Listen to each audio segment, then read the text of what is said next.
Good day mga kaenggi. Kuya Mike. Alright.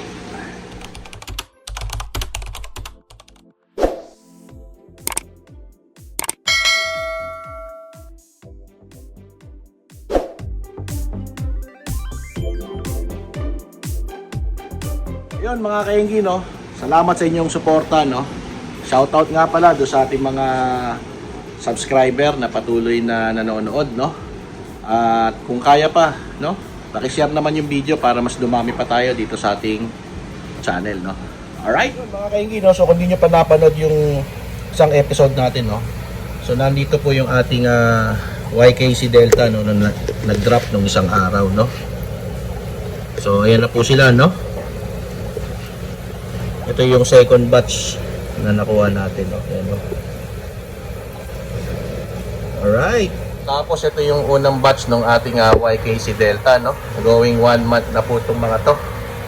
Itong ating YKC Delta. Yan. So, healthy naman, no? Sana may makuha tayong magandang mail dyan para maipares natin no sa ating mga big mama. Yo! Alright! No? Siyempre, wag natin kakalimutan, no? Si Kuya Mike. Yun, no? Reseller yan ng Buraot Feeds, no? Galing po yan kay Jofel ng Unli Guppies, no? Yo! Alright! So, Buraot Feeds, no? Pag kailangan nyo, DM lang kayo. Tuloy tayo sa video. Yan. So, yan, no? Yung mga video natin nung nakaraan, ito nga, no? Tapos ito yung ating Singa Blue na hinati natin, no? Naglagay tayo dito sa baba, no? Ng mga Singa Blue. Yan, no? Alright, ito na rin yung ating mga HBR RT, no? Mga 40 piraso yung nandito na nailagay natin dyan. Yun. So, nagme-maintenance rin tayo mga kaenggi, no? Mukhang may leak yung ating mga styro. Ito, so nilagay natin ng plastic muna, no?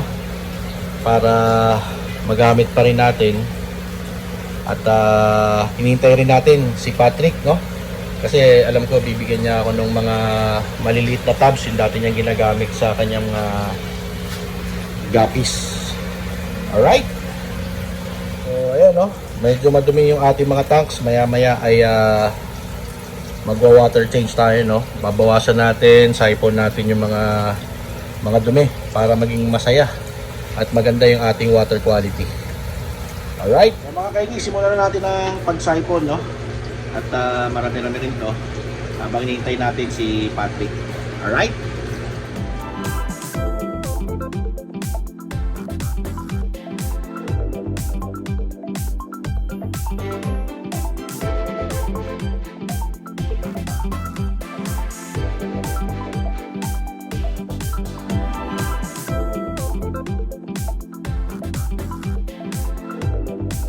Ayun, tapos na tayo mag-siphon, no? At nandito yung ating kaibigan, no? Si Patrick. Kung kailangan nyo ng quality flower horn at ngayon papasok siya ng Chana. Yan, no?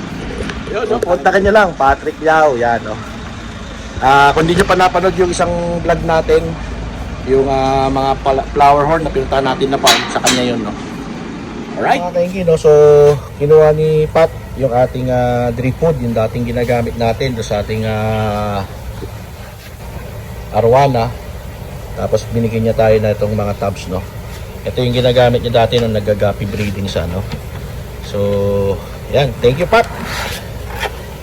Goods na goods to. Oh, pang grow out. Alright. So, mga kainggi, no? Ni-scrub ko rin po, no? Yung ating viewing. Yan. Para malinaw, no? Yan. So, yan lang yung scrub natin dyan. Pero paminsan, buong tank, no? Pero ngayon, yung harap lang ang ating i-scrub para pagka binidyo natin ay malinaw, maganda, no?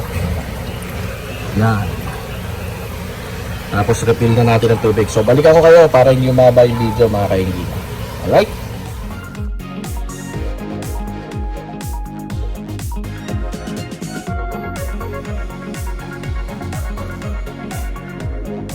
Mga kaingi, tapos na natin i-scrub, ano? So ito na po rin yung moment of truth ng ating Magenta kasi bukod sa bagong environment, ito rin po yung kanilang unang time na water change, no? So ayan, no? Na-scrub na po natin yan. Pati dito. Ayan. So ito na lang, isa-scrub rin natin yan, no? Tapos magpuno na tayo ng tubig. Alright?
Yun mga kainggi, no? So nalagyan na natin ng mga tubig.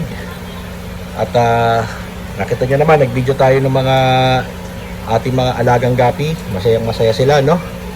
So ugaliin po natin na mag-water change at pakainin natin sila ng masasarap. Yan naman.